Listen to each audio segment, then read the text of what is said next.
Jangan asal nikah aja sebelum kalian tahu hak kalian sebagai istri, dan sebelum calon suami kalian atau paksu kalian itu tahu kewajiban mereka terhadap kita sebagai istrinya. Yang pertama yaitu mahar. Dalam Al-Quran surat An-Nisa ayat 4, Allah berfirman, berikanlah mas kawin kepada wanita yang kamu senangi sebagai pemberian dengan penuh kerelaan. Jadi hak kalian untuk menentukan mahar kalian itu apa, atau hak kalian juga untuk mendiskusikan mahar ini dengan keluarga kalian, bapak ibu kalian, gimana maunya mahar kita apa, minta ke calon suami. Tapi Rasulullah juga memudahkan para pria ini untuk menikahi wanita dengan memberikan hadis, sebaik-baik mahar adalah yang paling mudah.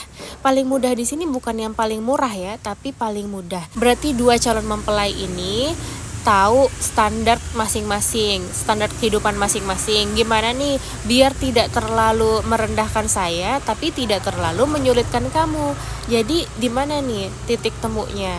Zolim juga kita sama calon suami kita kalau sampai beliaunya berhutang-hutang, kalau sampai beliaunya harus jual aset-aset. Jadi di sini Rasulullah ingin menekankan bahwa mahar terbaik itu adalah yang paling mudah ya, mudah antara kedua belah pihak. Dan tadi Allah bilang mahar itu adalah suatu pemberian dengan penuh kerelaan. Rela di sini berarti bahagia. Yang ngasih bahagia, yang nerima juga bahagia. Yang kedua adalah nafkah materi.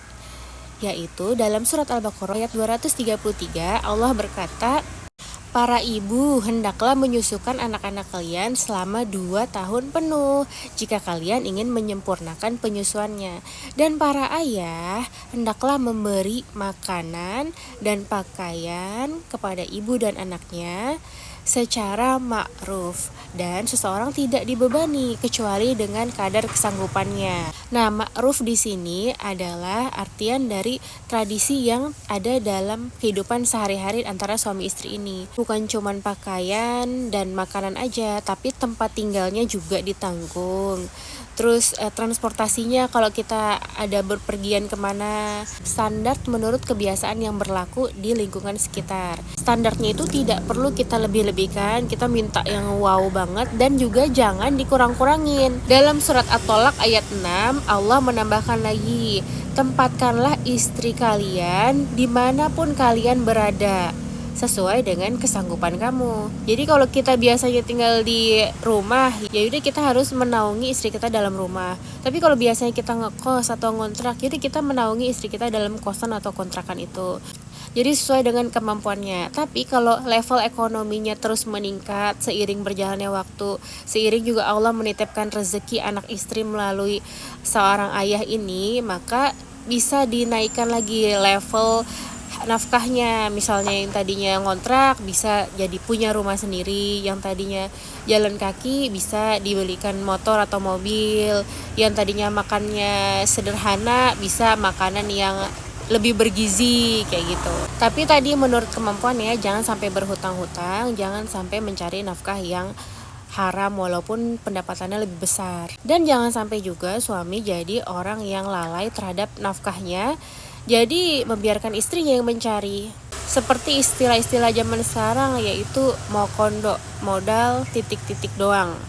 Jadi gak ada tuh cari nafkah, dia serahkan ke istrinya. Dia bodo amat abai sama nafkah.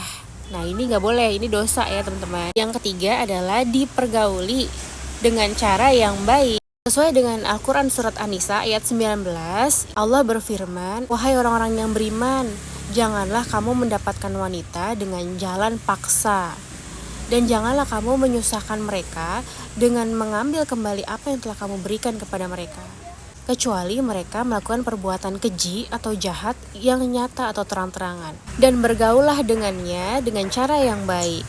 Jika kamu tidak menyukainya, maka bersabarlah, karena bisa jadi Allah menjadikan sesuatu dari yang tidak kamu sukai itu kebaikan yang banyak. Nah, berarti di sini kita tidak boleh dipaksa-paksa ya. Kita tidak boleh dipaksa menikahi seseorang yang kita nggak mau. Dan kita juga tidak boleh dipaksa-paksa untuk melakukan hal yang kita nggak mau melakukannya, kecuali itu kewajiban kita. Karena suami wajib berlaku baik terhadap kita, seperti yang Rasulullah contohkan dalam kehidupan sehari-harinya. Beliau itu baik dalam segi perbuatannya dalam segi sikapnya, akhlaknya, dan dalam segi penampilan. Jadi sebagaimana kita mau diperlakukan, ya gitu juga kita memperlakukan istri kita. Karena istri itu mirroring terhadap kita. Istri itu melakukan apa yang suaminya lakukan terhadap dia. Jadi kalau suaminya baik, insya Allah istrinya juga baik. Suami sikapnya manis, insya Allah istrinya juga sikapnya manis.